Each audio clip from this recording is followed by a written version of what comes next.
ఆ రోజు నుంచి మా అమ్మ కొత్త జీవితాన్ని మొదలుపెట్టింది. నన్ను ఇంత దూరంగా చదివిస్తూ తను అక్కడే ఆటో స్టాండ్ కి యూనియన్ లీడర్ గా నిలిచింది. మా అమ్మ నడిపింది ఒక ఆటో స్టాండ్ నే కాదు, అక్కడున్న ప్రతి రాజకీయ నాయకుడిని. ఇది మా అమ్మ కథ. అయితే నీతో చాలా జాగ్రత్తగా ఉండాలి. హే ఊరుకోవే.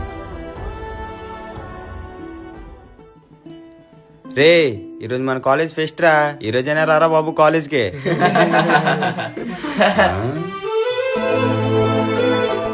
దీన్ని ప్రతిరోజు యూనిఫామ్ లో చూడడం వల్ల ఏమనిపించలేదు కానీ ఈ రోజేంట్రా ఎంత బాగుంది. రే తన డాన్స్ పర్ఫార్మెన్స్ అయిపోయినట్టుందిరా, తను ఖచ్చితంగా వాష్రూమ్కి వెళ్ళి డ్రెస్ చేంజ్ చేసుకుంటది. అదనరా.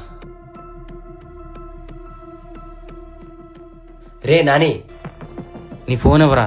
ఎందుకురా? మనోడు ఒక రీల్ తీసుకుంటాడంటే నీ ఫోన్ ఇవ్వరా.